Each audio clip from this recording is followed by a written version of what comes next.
Archbishop Duarte of Columbia.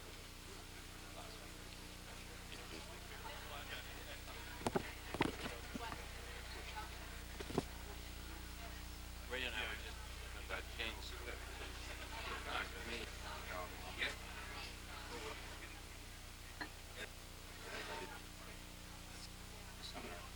So right now,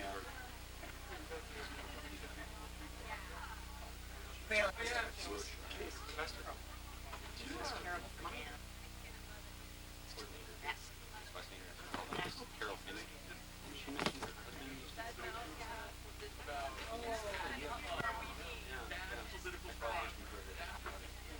we're going to try to leave about 8:30. I mean, 9:15, 9:20. Coming out. Did you get anybody to find some more? Oh, I tell you, he didn't have to do this. Priesthood is residence. Okay, I'll find Basically, it. we had a priesthood residence. We On the aisle, over on this side? Okay, sure, I'll find it. But basically what we did was hire. General? We're ready now. Okay. Great. I'm just going to give Is everybody... water out there for everybody? I'm just gonna give the press 2 minutes. There's water on the stage. Don't catch one of their microphones when we get up there. And then, Senator Pryor will open. 2 minutes? And Michael's going to do a minute at a time, surely. That's Very, very brief moment. very good.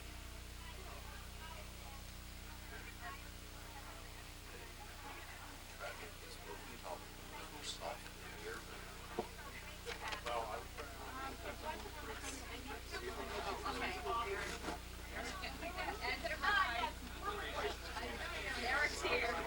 Thanks for bailing me out. Oh, terrific. Thank you. Well, I'll tell you what's good about it. You listen to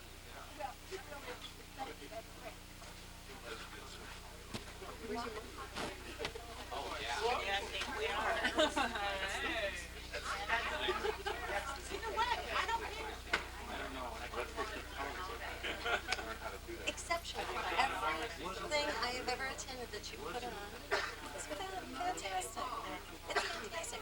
You know what I like is your style. I mean, you let me go on a question or two longer, but no, you allow the rest to happen.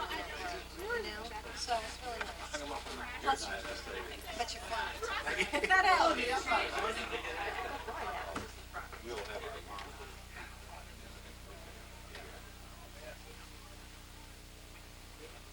Bill White tells me everything. Oh, is that good? Yeah, Bill White does everything. Oh, baby. Sign a few of our posters. I did, Bill. Oh, you did? Okay. You got no No, we're. All right, time to rock and We're roll about there, ready to Senator. start.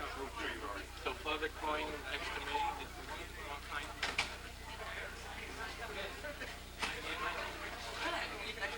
Boy, what I do for you, Pryor. Boy, what I do for you. Right. It is so nice to meet you, but you know, we're both co-residents. I'm in Quincy. We have to have coffee or something. Yeah.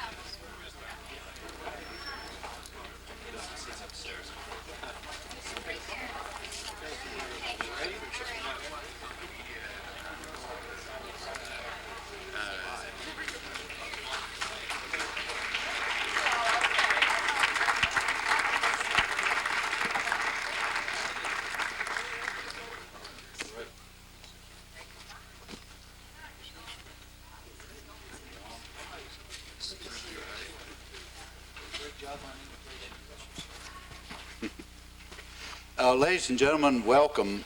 I'm David Pryor. I'm the director of the Institute of Politics, and we want to welcome each and every one of you tonight. The purpose of the forum at the Kennedy School of Government is to take issues and ideas, bring them here into this venue, and to discuss them. Discuss them in a civil manner where we listen to each other's points of view, where we respect each other's points of view, and from time to time, yes, we hear statements and positions we do not agree with.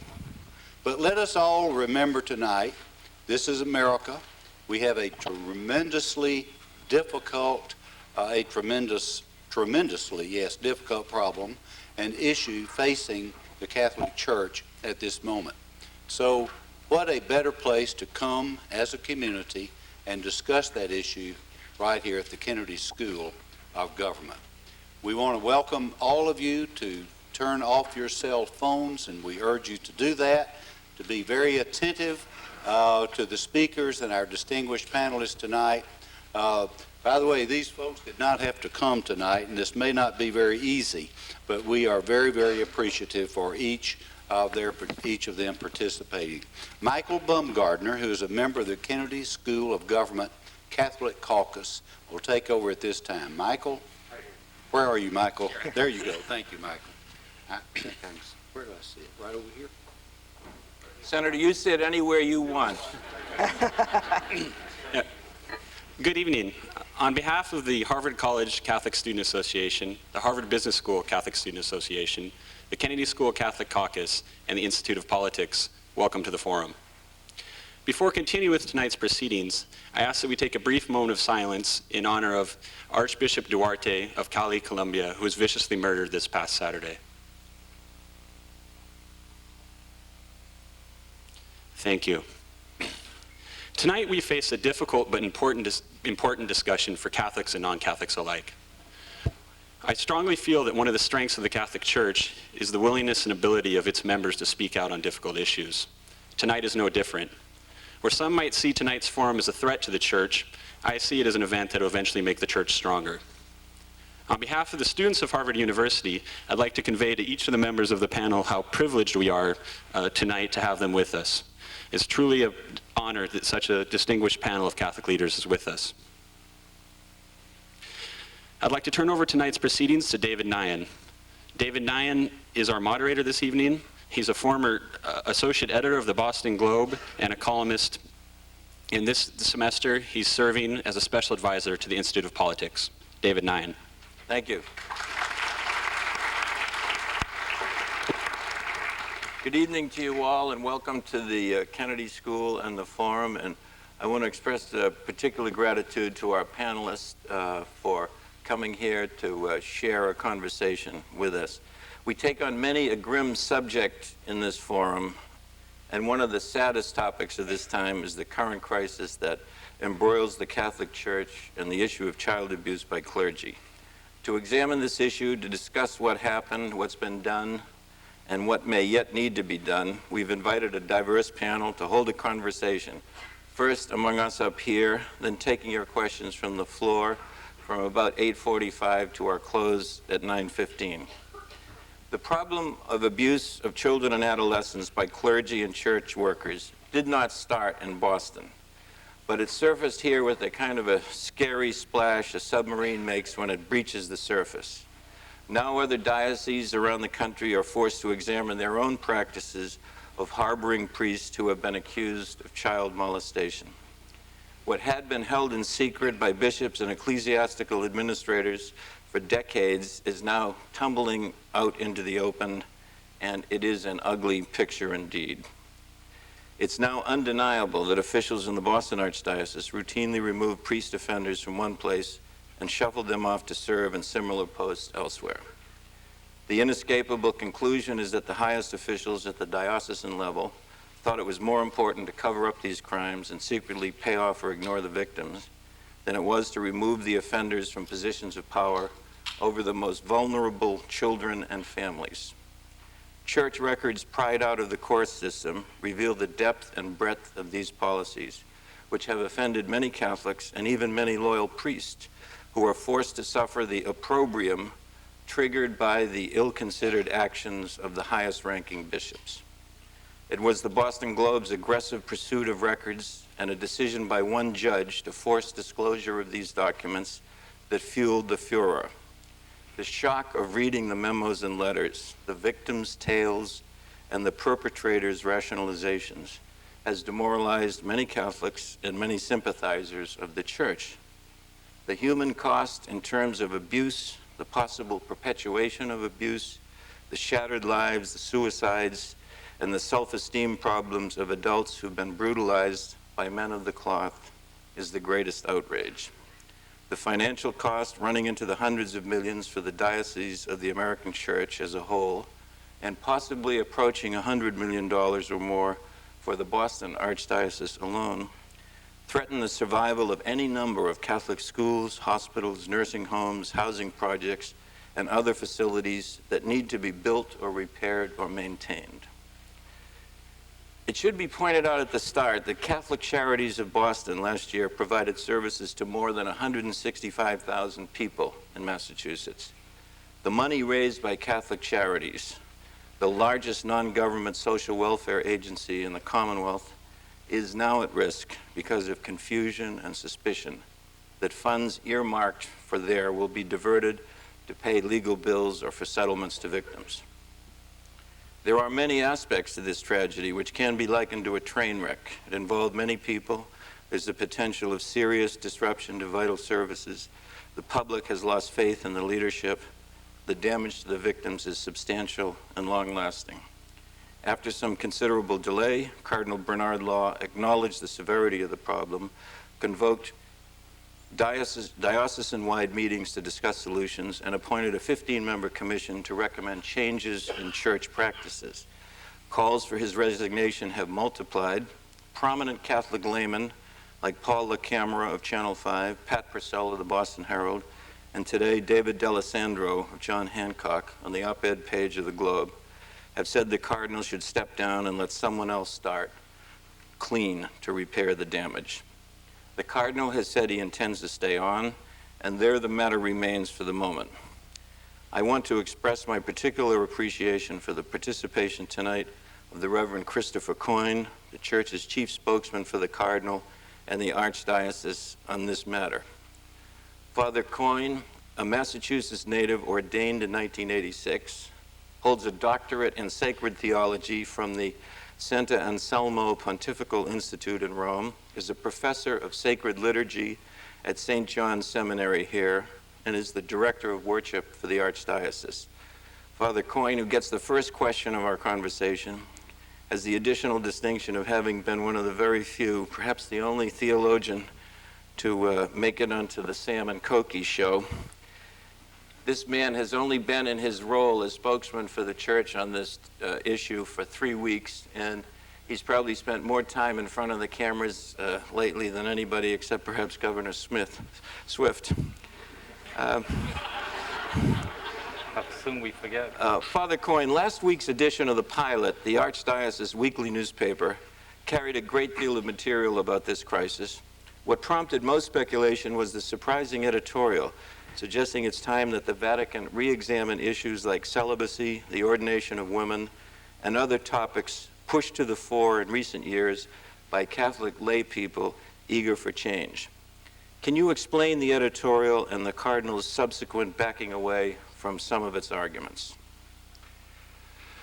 Well, like every newspaper, the editorial board is a kind of free board unto itself and publishes its own editorials. The control of the editorial and the approval of it does not come out of the Cardinal's office. So in many ways, he was as surprised as all of us to read the column when it was published. I think part of what happened with the column was the dynamics in the way it was written and the way the questions were posed. Monsignor Peter Conley, the editor of The Pilot, posed the questions, or just simply restated the questions that had been raised at a large convocation that we had had with lay people. 2,500 lay men and women on a Saturday, March 7th, came. And among the discussion about priestly abuse of children, many raised these issues. I mean, what about priestly celibacy? What about women's ordination? What about the fact that there seems to be an increase in homosexually inclined men entering the priesthood? And so what Monsignor Conley was doing was restating the questions and saying, in effect, that we need to be honestly address these questions, respond in such a way so that people can understand at least why the church teaches what it teaches and why it holds to what it teaches, and also be willing to hear their questions back and their responses back so that there's a dialogue beginning about these issues. The problem is that, as everyone knows, we're a Roman Catholic Church, and so change like that does not occur on the local level. It occurs on the universal level. And the cardinal found himself having to distance himself from the column mainly in terms of the way it was being interpreted as a call for not just an open discussion about these questions, but perhaps some kind of a misleading sense that this means that they're open for change in a way that might not be fair or would not be fair in terms of what would actually occur within the universal level of the church. So we made a mistake in thinking that was a puff of white smoke from the cardinal's residence. Well, I think if you listen to people, honestly, you have to be open at least to fairly engage the points that they're making. And I think in a question like priestly celibacy, which is only a discipline of the church, that is something that, in terms of a puff of white smoke, perhaps is a little bit more prominent than some of the other issues. Well, and I think as a former newspaperman, I can say that there's many a publisher who was choked on his English muffins when he picked up the editorial in the paper the next day.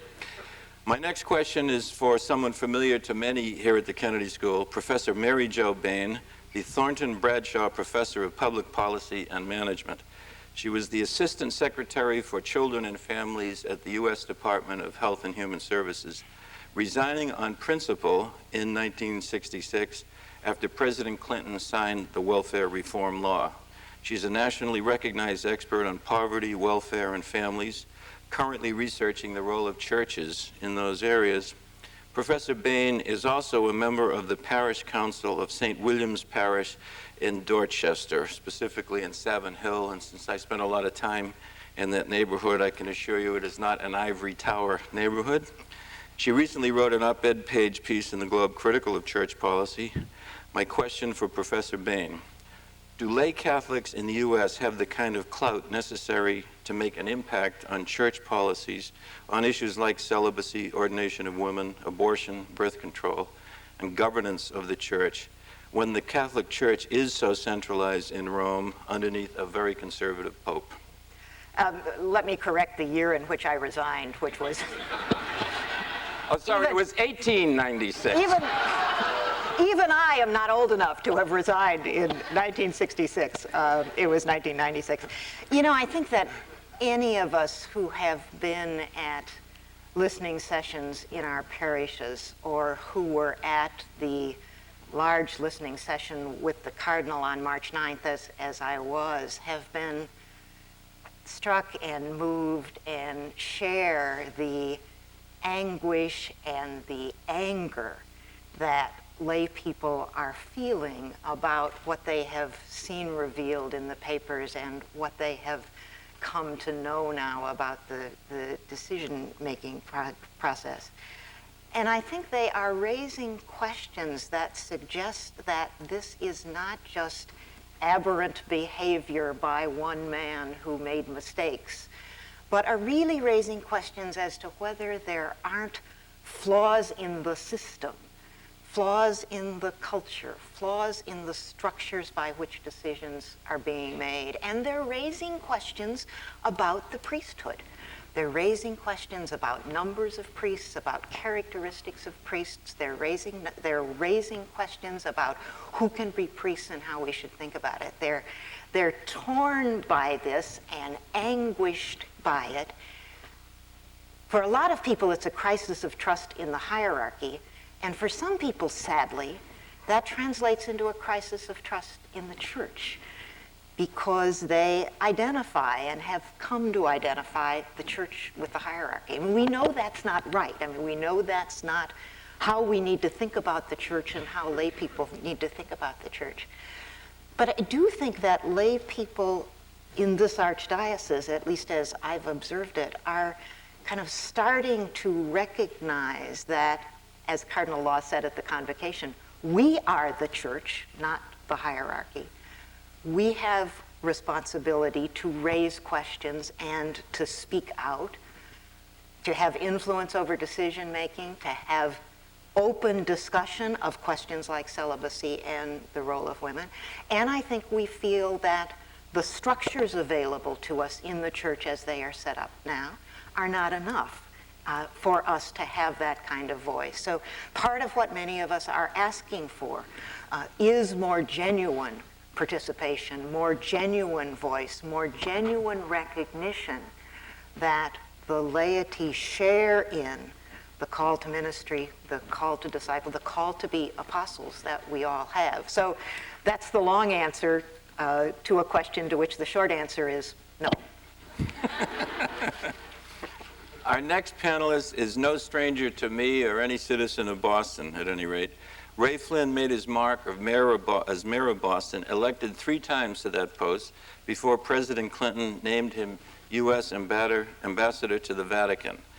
A son of South Boston who as mayor made great strides as a racial healer and did a great deal to bind up the wounds of this city, Ambassador Flynn is now national president of Catholic Alliance and hosts a daily talk show on WROL AM 950 on the dial. His 5 years as envoy to the Holy See gave him background to write 2 books, The Accidental Pope and John Paul II, The Pope and the Man. My question for Ray Flynn, as a prominent Catholic layman, what do you see that the Catholic Church can do to restore credibility on this issue and ease the fears of many mothers in particular, fearful that the church hierarchy routinely put the interest of cover-up and reassignments ahead of the right of children not to be molested in secret by criminals in priestly garb?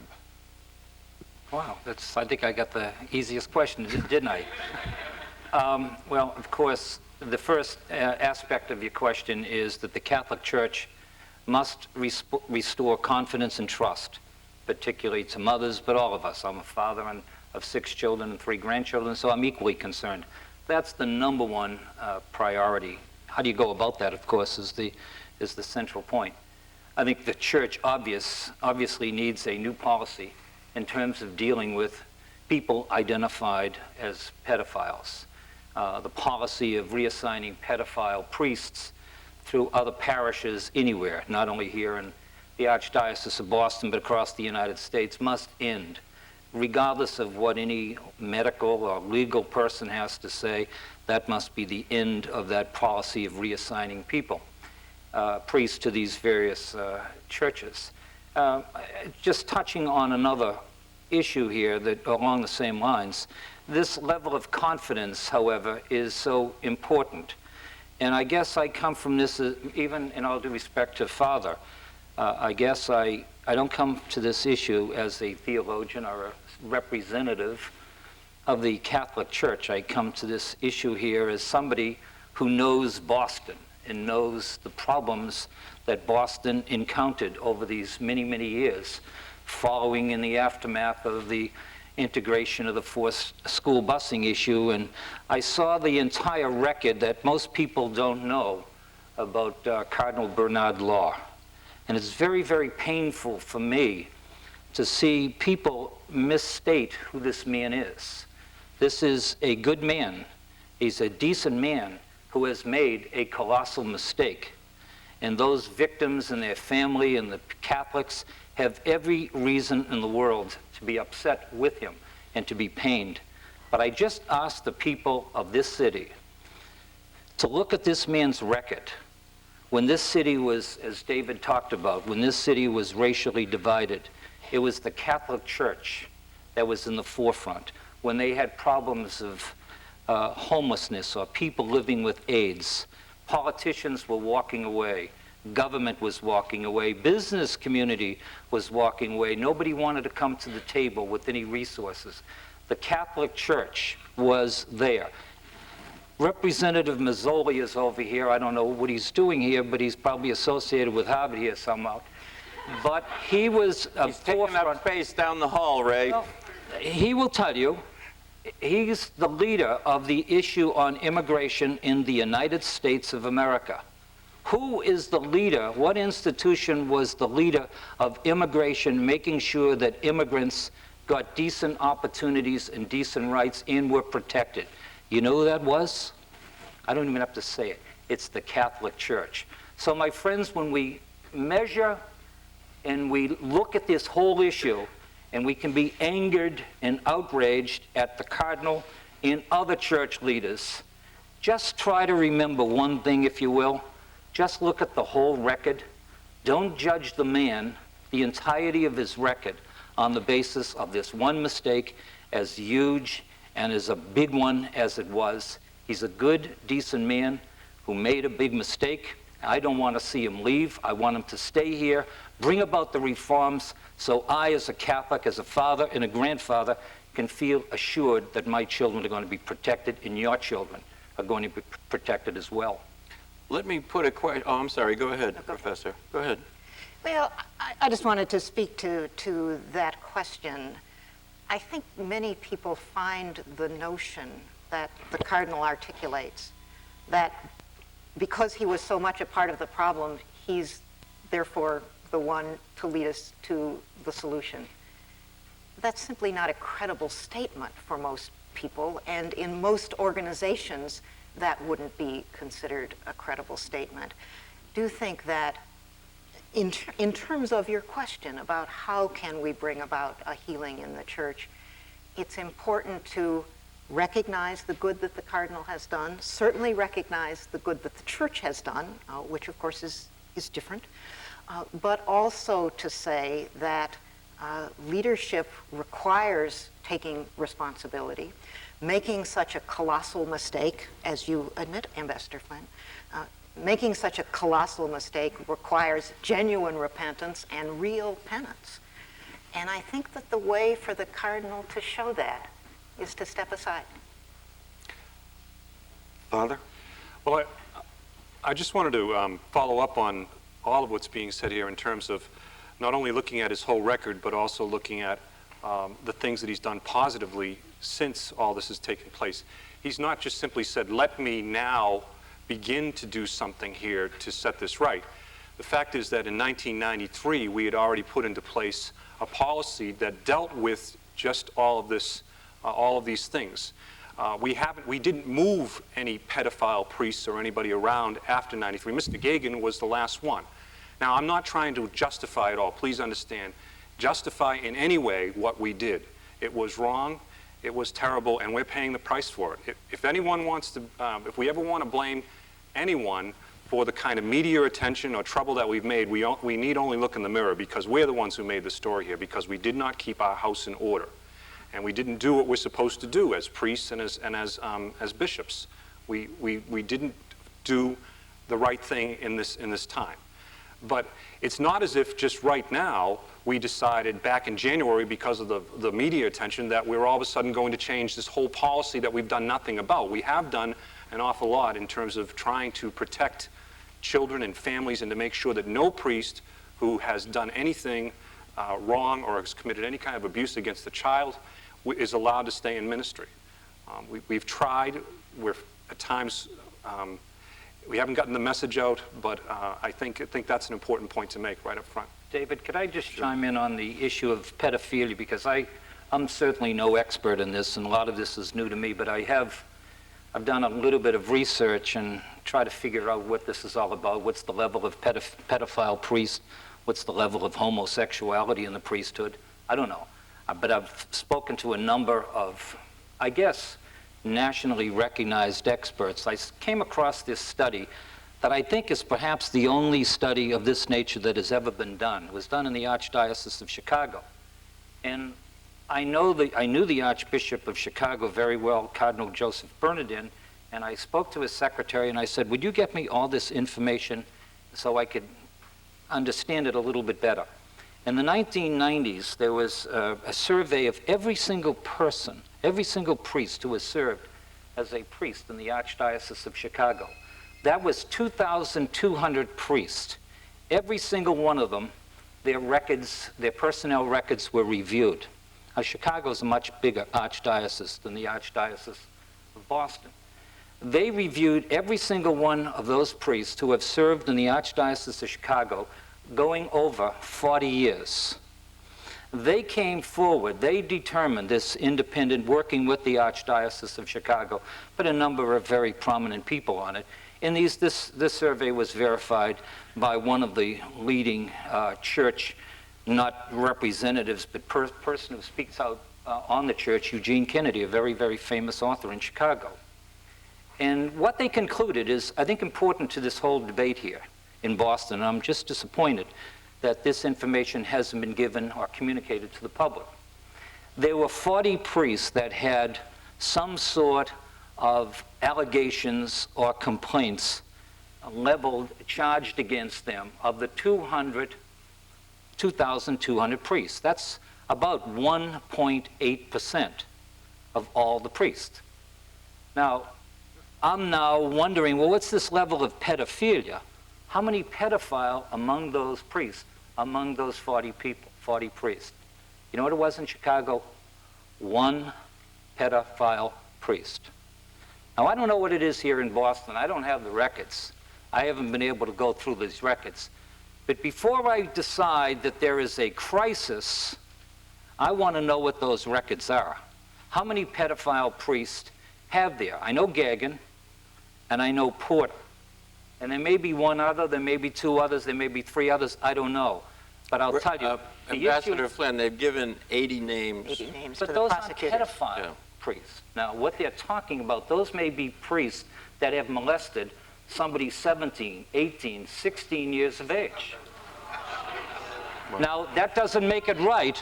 No, that doesn't make it right. Nobody says it makes it right, but would you call that a pedophile priest crisis? A priest with a 17-year-old boy, you'd call that a pedophile? Well, that's not the definition of it, though. But that's not the issue. You better look at the definition, because it's below the age of, before the stage of puberty, which could be 12 or 14 years of age. All right, let me move on beyond this immediate point and put a question to the panel. The Catholic Church has faced crises in this country before. There was the prejudice against Catholic candidates for president, which the fellow for whom this place is named managed to repel in his famous speech to the Houston ministers in 1960. There's been problems with the Ku Klux Klan in the South. There were the anti-draft riots during the Civil War. And this is for anybody on the panel. Has the church faced a crisis of this magnitude before in this country?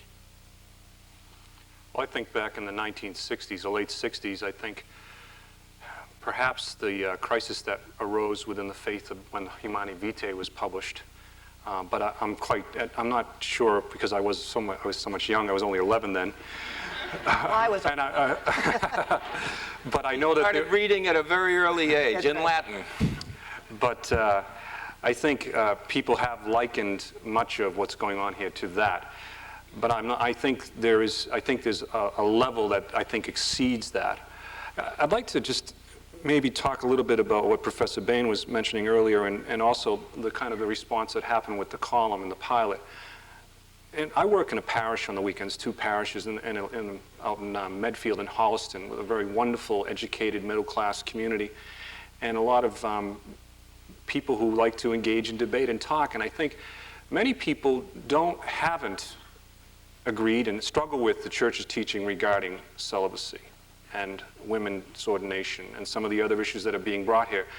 And I think for a long time we've been able to kind of live with that as priests and laity, because we've held the kind of moral high ground in so many other issues, you know, because we've been a church that has seemed to have always had its ship in order in terms of how we deal with children and how we protect the most vulnerable of society. And I think this issue kind of has opened up, or kind of ripped that some of that facade away, so that a lot of these other things that people have been have had there and kind of, this is a little crass, put up with, at least the way they look at it, and it kind of held on to, and I'm not too sure about all these things, but I think now it's coming up, well, all these things are coming up now because what's the payoff for my staying and working in a church that doesn't seem to allow, or at times doesn't, at least the way they do it, give them a say at the table.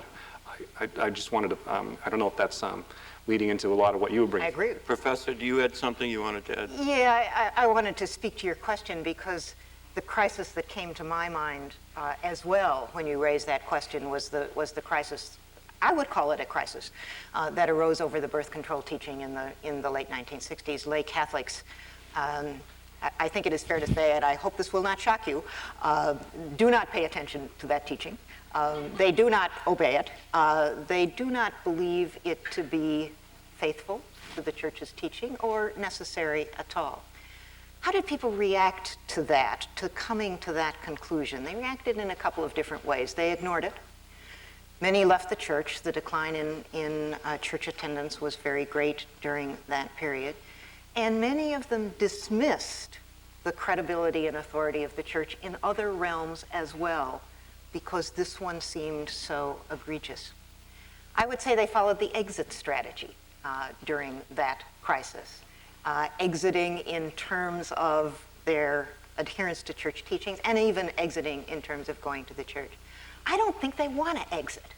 I think what we're seeing now is a different kind of approach. I think what we're seeing now is a voice strategy. And people are saying, listen, it's my church.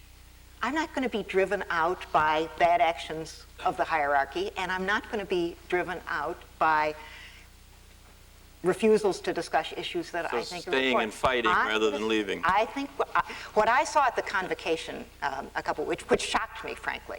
And this, if I'm correct, this involved 2,500 lay people assembled at the Cardinals' behest? Assembled at the Cardinals' request. And you know, parish council members, I mean, this is not your radical fringe.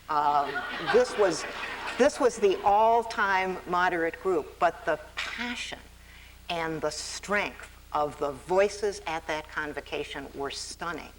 And people really were saying, you know, we want voice, we want these issues discussed, we want them all on the table, we want you to listen, we're going to make that happen. I have one more question for the panel before we go to the questions from here, and I'd like each of you to comment, perhaps starting with Ambassador Flynn. And this question has to do with the burdens that we put on these men in the priesthood. If I'm correct, the Archdiocese of Boston, Father, is now down to 650 active priests and about 250 retired.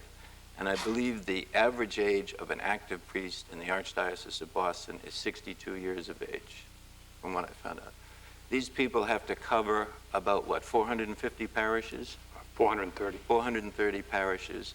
And every time the Archdiocese tries to close a school or to coordinate, consolidate two parishes, there's a terrific fight. Nobody wants to give up their local school, church, or whatever. And these men are terribly overworked. They live alone. If you're a young fellow out of the seminary 5 or 10 years, you're sent to probably a church in a small town. You do your own cooking, your own laundry. You probably mow the grass. There's not enough money to entertain on a lavish scale. And they can rarely get together with their fellows because they're stressed. They work hard. They work 60, 70, 80 hours a week. People die at inconvenient times if you're doing the burials. People get married on holidays when you thought you were going to your cousin's shack in New Hampshire for the weekend. It's a terribly difficult life for a priest. And the question I have first for Ambassador Flynn and for you, the rest of the panel, is what can reasonably be done to improve the lot of these men who give up their lives for the priesthood? Well, I think the laity, as Mary Jo and Professor and Father have talked about the convocation. I wasn't there, but from what I understand, there's a great deal of energy and there's a great deal of concern in the Catholic Church and in its Catholic faithful who really want to bring about change and reform in the Church. Now, I guess what we have to decide, not here, but someplace they have to decide, does that change mean giving people a broader voice, women a broader voice in the church, and married men and the laity a broader voice in the church? Perhaps that'll be a discussion. Or does it mean a change in the church's position on abortion or same-sex marriages? Is that what the people are really looking for in what's going on now? Now look, if that's what they want, they ought to say it up front. But I doubt that's going to be the change in the policy that these people are looking for. The church is not going to change its position on a number of these issues, not to my way of thinking anyway. So, you know, when people say they want a broader voice, do they want a broader voice or do they want to radically change the fundamental principles and teachings of Jesus Christ in the Catholic Church? quite frankly, I don't want to see that happen. Professor Bain, you can answer Ray's question or you can answer my question.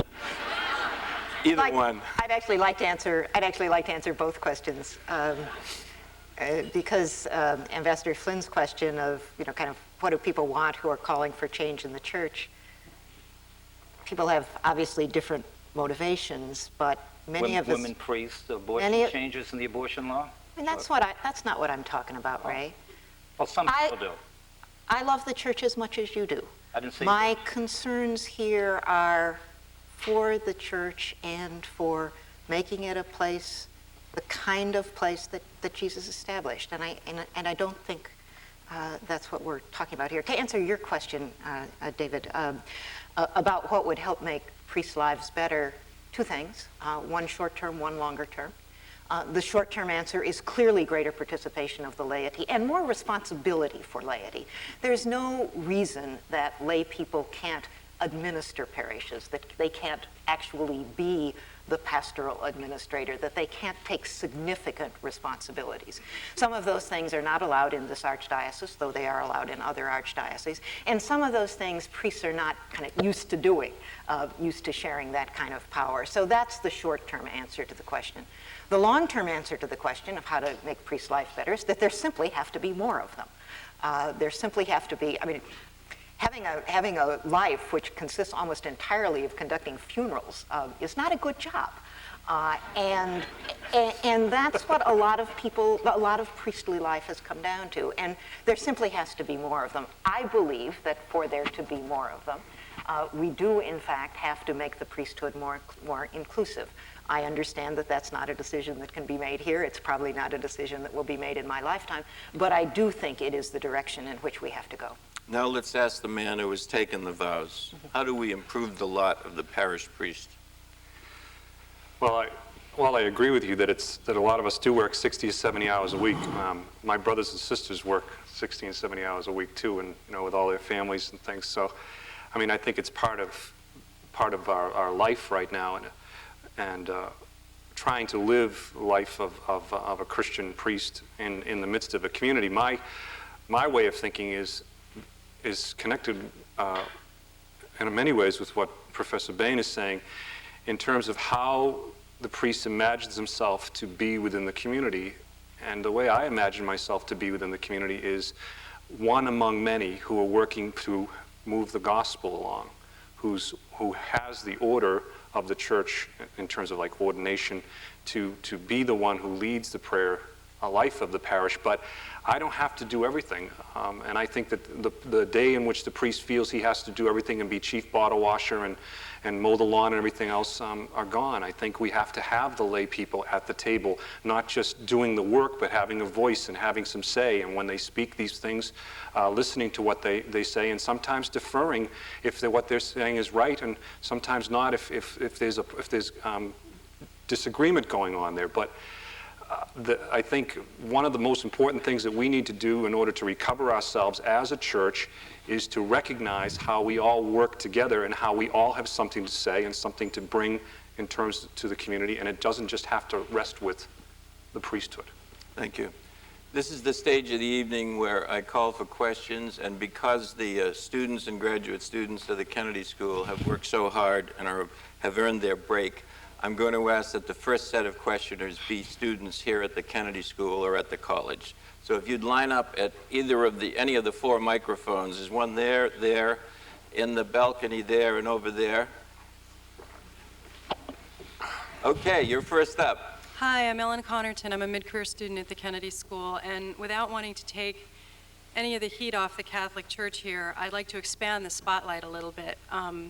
The church was not the only institution that perpetuated this problem. Mental health professionals were supposedly counseling these priests and signing off on them and saying they're safe to return to parishes. I'm a mental health professional myself, and I'd like to find out more about what was behind that process. And also a lot of prosecutors were sort of complying with the church process by saying, well, we'll help keep this case a secret and not blow the cover on the church. I'd appreciate hearing from any panelists who want to talk about other institutions involved in this. Well, lawyers, if I can, David, Yeah, please. lawyers also were involved in that process. That's the part that is interesting to me. I saw one of the attorneys for the case that was just settled, Attorney Garabedian, and he insisted that there would be no gag order or confidentiality order when it resulted to the disposition of these various settlements the other day.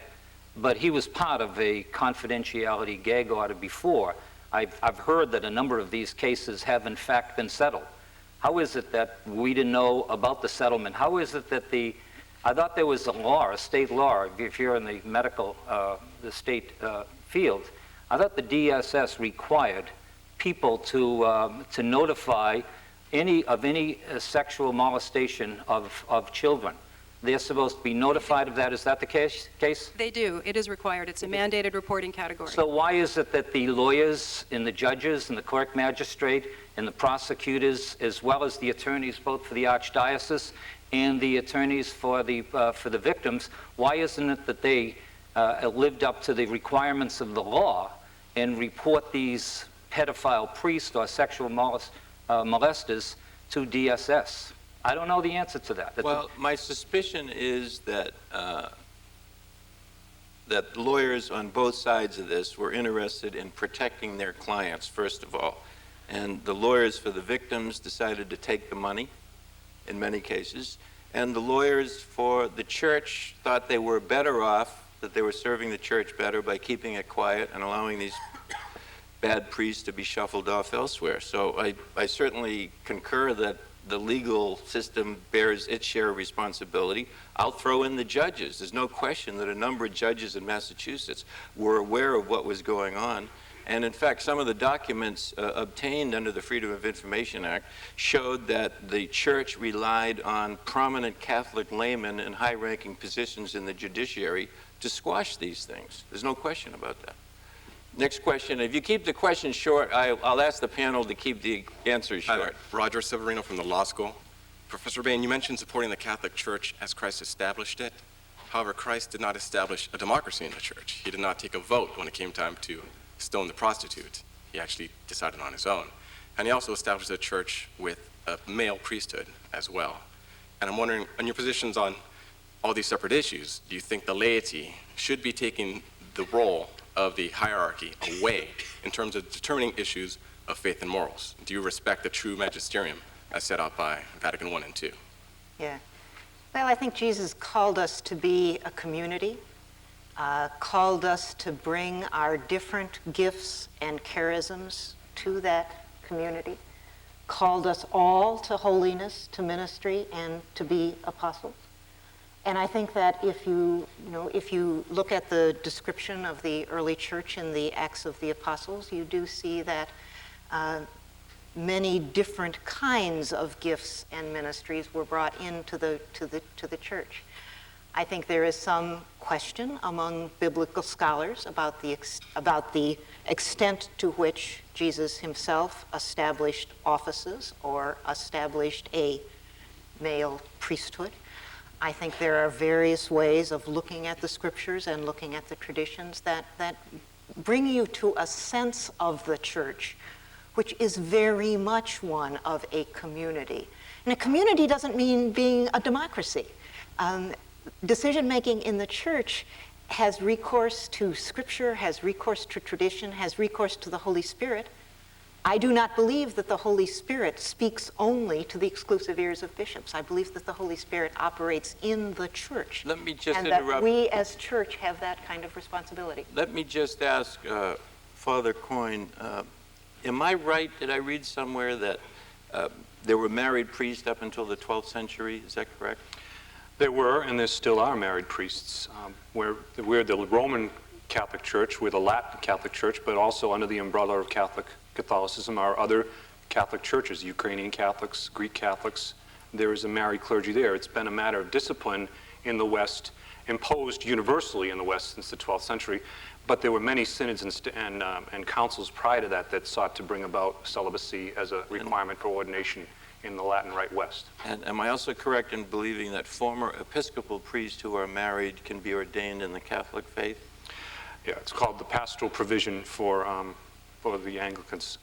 Right now, we do accept married Anglican priests who wish to make a profession of faith into the Catholic Church to be ordained with their wives. However, we do not place them in parishes as parish priests. They serve as chaplains in universities and hospitals.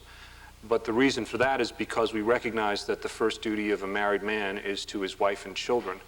And the feeling is if we place him in a parish where his first duty is to the parish, it's being unfair to them and to the parish to do that.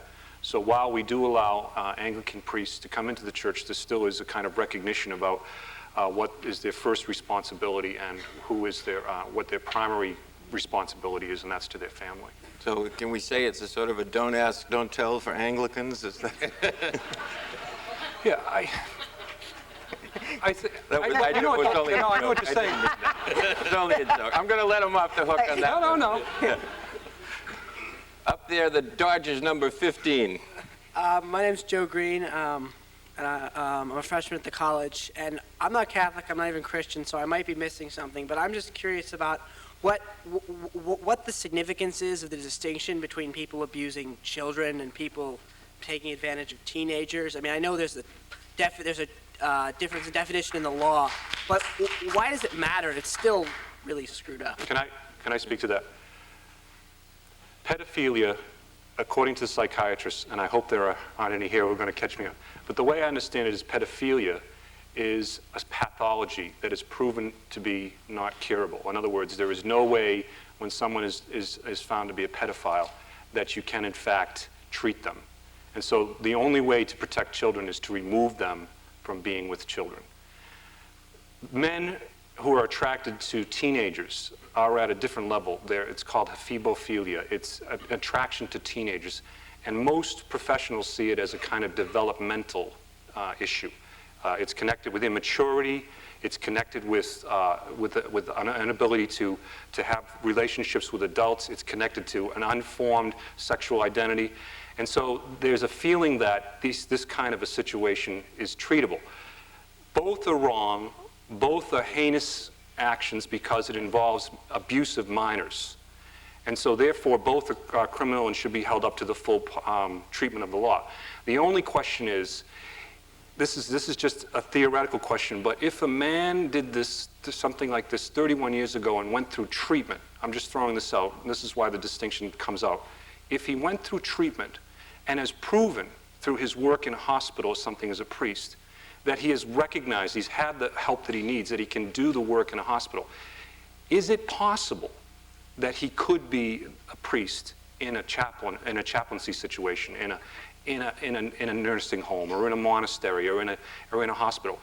Up until now, we were putting these men back in, but now we will not because we have zero tolerance, and we're not going to take the chance that even with treatment, these men could do this again, regardless of how long ago it occurred.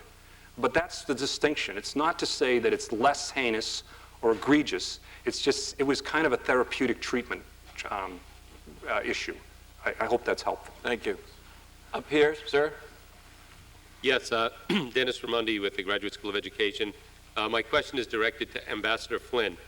Ambassador Flynn, when you were, when you were mayor of the city of Boston, your superintendent of schools was a good superintendent, great record, but they had a situation come up where they knew a teacher or somebody working with the children molested one of the children.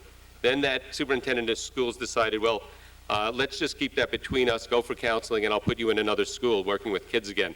Then they molested another child, and that came to your attention. What would you have recommended be done to that superintendent of schools? I would have turned all that information over to the police. But what would have been your recommendation, or as the mayor, what do you think should have been done? I'm not an investigator, so I would have turned all that information over to the police, let them investigate it. If it was determined that the man was a sexual abuser, I'd recommend to the superintendent of schools that he certainly fire that person. Never again would he be able to serve in the Boston Public Schools as a teacher, and I'd tell the superintendent of schools, make sure that this situation never happens again, and come up with a policy that when you hear about it, investigate it, and if there's due process, fire the person. You wouldn't recommend that the superintendent be resigned? Well, I'd want to know if there's due process here. I'm not just going to have the superintendent fired until it goes through a proper legal channel, and it would be all out in front. It wouldn't be confidentiality, it wouldn't be private deals that we're seeing in this case and in other situations. Think about it. There are other cases that happen in business all the time of similar situations that what happens, that there's a settlement, a financial settlement, and that's the end of it. We hardly hear of it again. But in the priesthood, it's such a sacred trust. And you're dealing with people, young children, innocent victims. I would just say, let's fire the person and bring this to the attention of the entire congregation and let them know about it. Thank you. Sir. Good evening. Jim Rooney, a recent graduate from the Kennedy School Mid-Career Program. I'd like to push the discussion on democracy for just a bit. Whether Cardinal Law resigns or chooses to serve what I understand, relatively short balance of his expected term, either way the Archdiocese is likely to have a new cardinal in the upcoming years. My question for the panel is, would you support participation by the laity in either the nomination and/or selection of the next Archbishop, mindful that also till the 12th Cleverest century, question of the evening here. well, mindful that also till the 12th century it was widespread practice in the Church, and even in the United States and other countries up through the 20th century, more often than not, that occurred. Father, there's creeping democracy coming. What's the answer to that one? Well, just a historical fact, I mean, your point about up until the 12th century, I mean, there was some sense of, it wasn't democracy, it was the king who nominated the bishop for his area, and there was a whole problem with that as well. But, so much for democracy here. On that basis, who would ever have thought Jane Swift would quit before Cardinal Law? I wonder if these cardinals would be given clean election money to run for cardinals. I can see that, a campaign for cardinal. Sure, You've got an idea there. I mean, we can make recommendations to Rome as to who we think should be the next Archbishop of Boston, but the fact of the matter is Rome, as the head of the Church, and because we're a hierarchical Church, is going to make that decision for us, whether we choose to, whatever our say would be. They can choose to pay attention to what we have to say or ignore what we have to say. I mean, there was a famous situation in Switzerland just a few years ago where the priests were very unhappy with the bishop that was sent to them, but they were stuck with him, and he actually did a very good job, but for the longest time they refused to even say his name at Mass. I mean, it's just, the other thing is, I'm just going to be brutally honest here in the sense of Cardinal Law could resign tomorrow, and that might be the easiest thing for him to do personally, but there's no guarantee of who we're going to get to replace him. Sounds like the presidency of Harvard, doesn't it? I shouldn't have said that. You're in trouble. That's off the record. Hi, my name is Christian Flynn. I'm on the staff here at the Institute of Politics. No relation to the ambassador. My question's for Father. When I was growing up at St. Agatha's in Milton, I had great love and respect for the priests that were in our parish, and I always looked at them in sort of awe.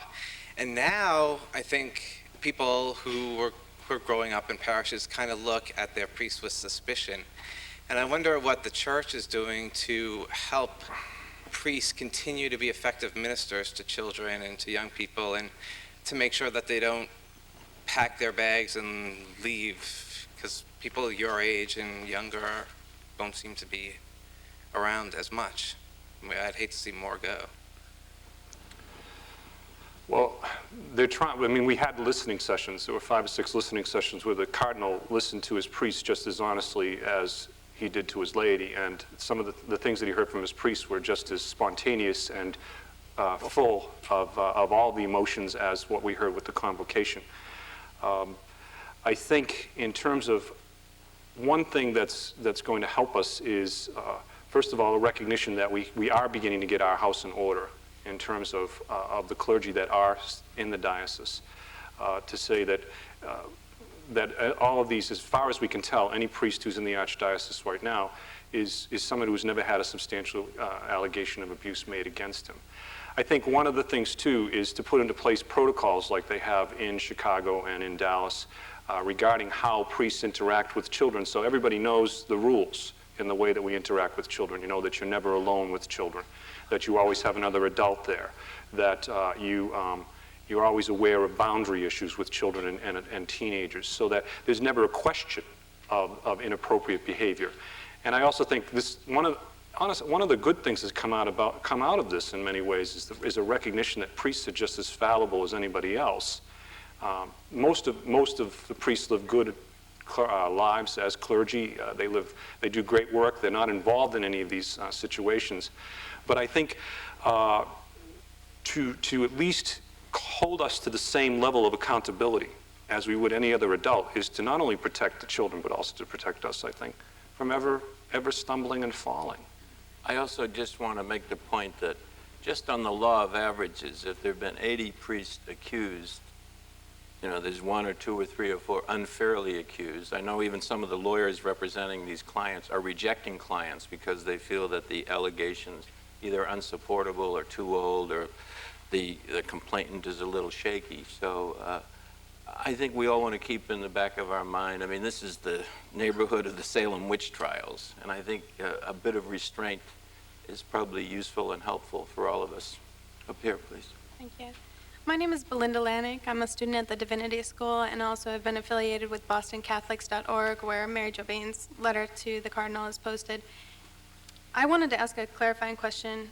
Father, you mentioned that there was a panel appointed in 1993.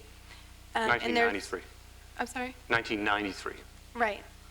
And also recently there's been a new panel appointed, I understand, and I'm wondering if the Catholic Church has been effective in its measures since 1993, why is there a new panel? If not, what are the differences between the panels, and why should we have more confidence that this panel will be more effective in the future after this controversy blows over? Okay. In 1993, a policy was instituted in the Archdiocese regarding the handling of allegations of priestly misconduct against minors. The policy was that any substantial allegation was investigated by a man called the delegate for the Archbishop. He would interview the person who made the allegation, and then he would, and if it was found to have substance, and he'd use the criteria that's used by social workers in the state regarding negligence, possible negligence or abuse of minors. After having interviewed the person who was making the allegation, the priest was brought in. He could bring in someone with him. He can bring in a lawyer, anyone, to be there. He's told about the substance of the allegations. He's given the opportunity to respond. And then after it's found that there is a substantial allegation, the priest is put on suspended leave until it's determined once again whether or not this allegation is true. The panel is a review board that now looks at the case. It's made up of a former judge, mother of a victim, priests, lawyers. They look at it and they just investigate whether there's a substance there. That panel is still in place, and they've been doing a great job since 1993 in terms of handling these cases. And if you noticed in the media, most of these cases are actually pre-1980, 1985 that we're hearing about. Most from 1993, as far as I know, there's only been 2 cases that have come out of post-1990, actually post-1990 abuse. The present commission is not nothing more, is in fact a commission that's looking at that panel that we have in place, the policies that we've put in and that were in place with that policy, plus what can we do now to be even more forward and more proactive in making sure that none of this ever happens to a young person again. We have 10 minutes before we break. I'm going to try and whip through as many people as are standing at the mics, and I'm going to give each panelist a chance to briefly summarize if any point they want to make. Sir. Craig Carden, mid-career student here at Kennedy. Most of the discussion has been internal to the Catholic Church. I ask this question as a non-Catholic. Believing the numbers that have been shared this evening, what is the societal implication for one that has benefited from being in this community, from the services of the Catholic Church? What are the implications, and how could or should non-Catholics be involved or concerned? Is there any consideration here? Who wants to take that? I'll start, and Ambassador Flynn may want to speak to that too. I mean, one of the great tragedies here, it seems to me, is not only the tragedy of the victims, but the tragedy of the loss of credibility and effectiveness of the church in terms of its mission, in terms of bringing the good news to the poor and healing the sick and so on. And that is a great tragedy and a great sadness. And I think that as we in the church try to pull ourselves together and heal ourselves and go on, we need to keep our eyes on the importance of that mission because it is so important to the community. I think that these are matters that we as Catholics have to deal with. I do think it is appropriate for everyone in the community, because the church is such an important institution in the community, both to express their thoughts about it and to help us think about what the best ways are to move forward.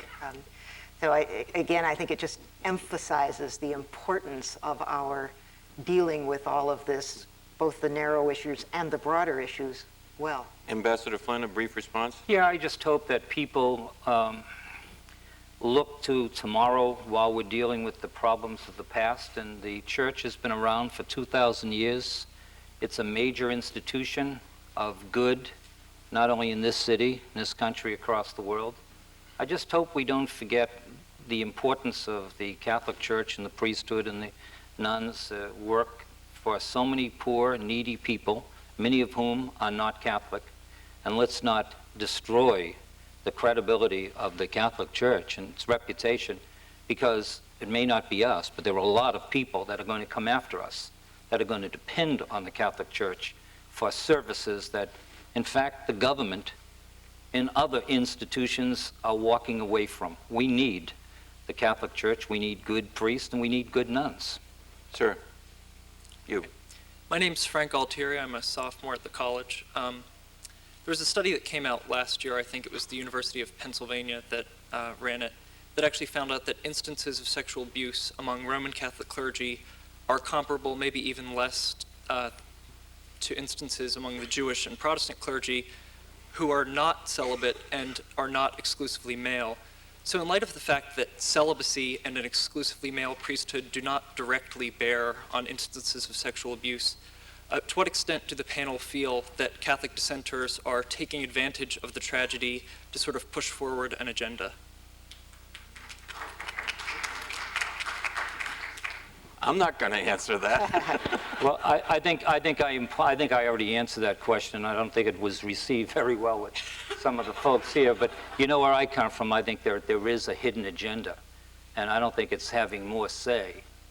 I think it's having more of a dramatic change in the church on some of these issues. But that's one person's opinion, and I stick to it. I actually thought that the questions that the editorial and the pilot raised about the connection between sexual abuse and celibacy and so on were precisely the right questions. I mean, the research, I think, is not completely clear. And I think especially as we understand that much of it is not, in fact, classic pedophilia, but abuse of adolescent, that we need, of adolescent boys, that we need to understand those links much more fully. We really do need to understand those questions.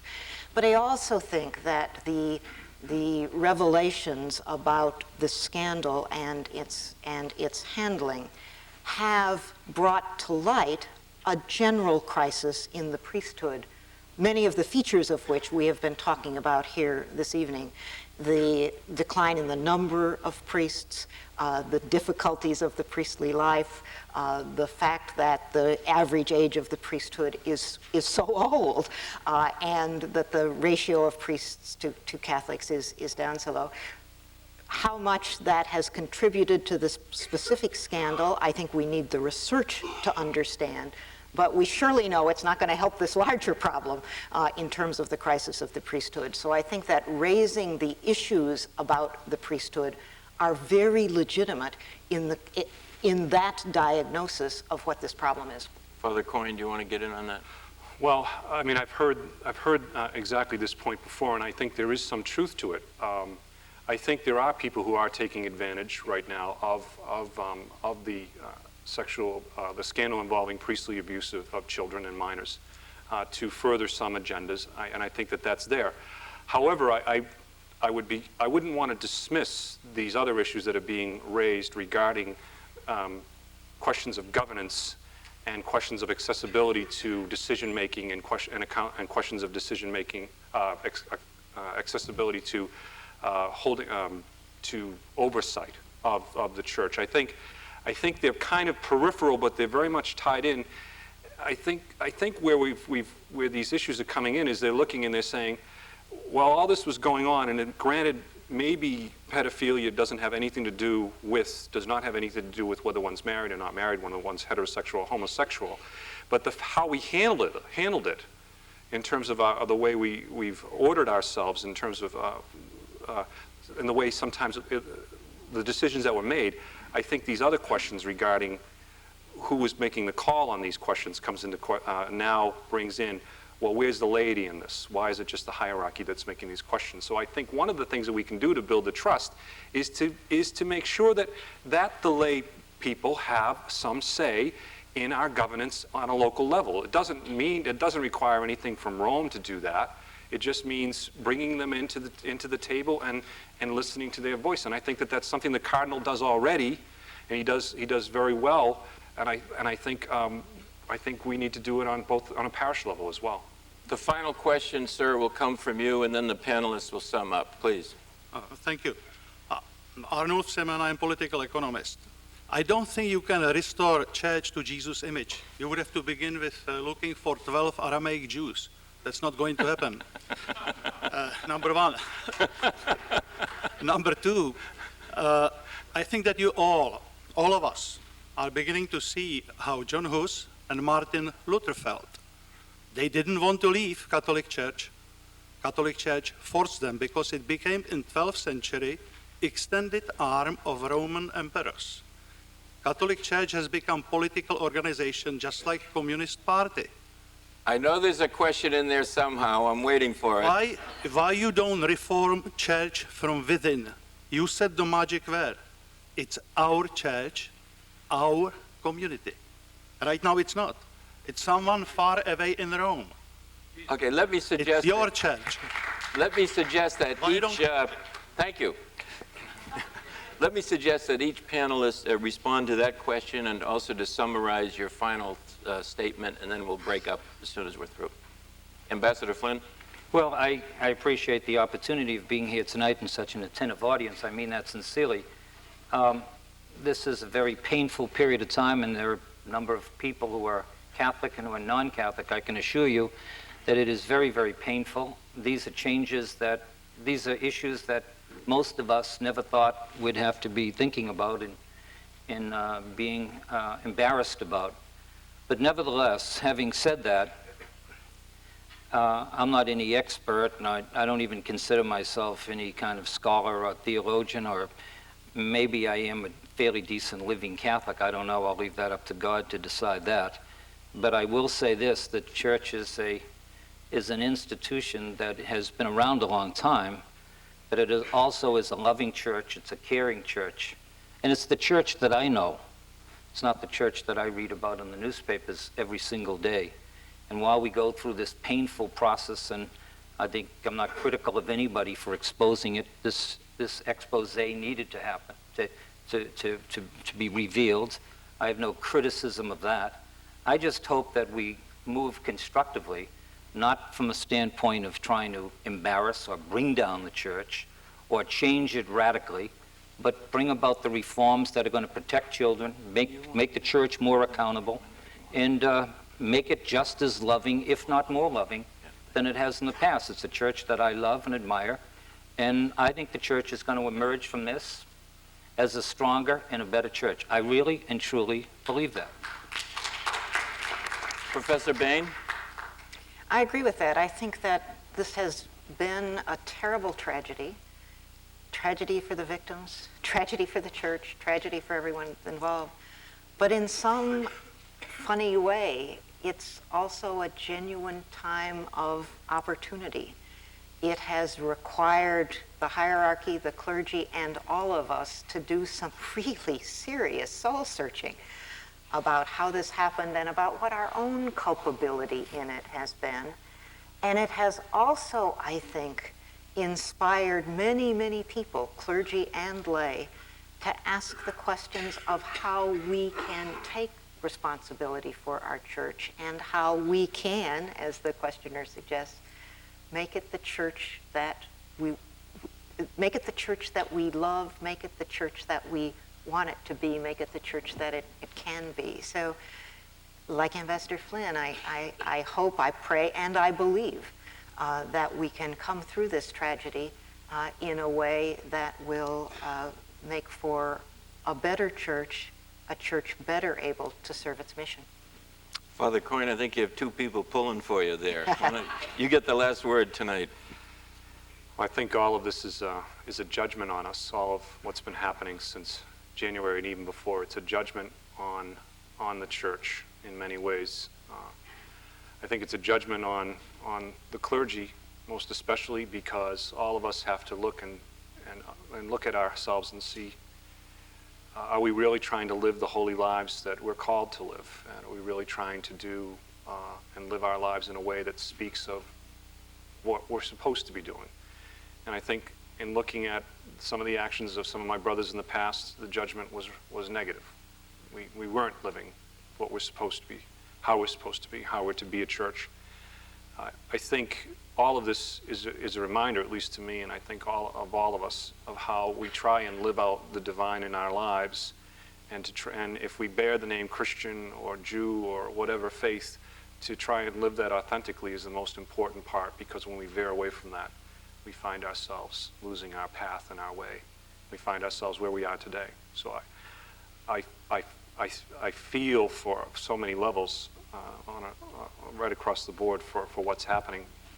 But I also know that our faith is the faith of Jesus, and it will endure and it will go on. I want to thank the panel. I want to thank Ray Flynn and Mary Jo Bain, two devout Catholics. They live within 2 miles of each other, but they're a little further apart, I think, ideologically. I'm grateful to both of them for coming. I'm particularly grateful to Father Coyne, who has a tough row to hoe in this new assignment he's been giving. I want to thank the audience for giving this your attention and for your thoughtful questions. And I'm speaking for myself, and I hope for some of the rest of you, when I say I learned a lot, and I feel better about this now than I did 2 hours ago. Thank you very much.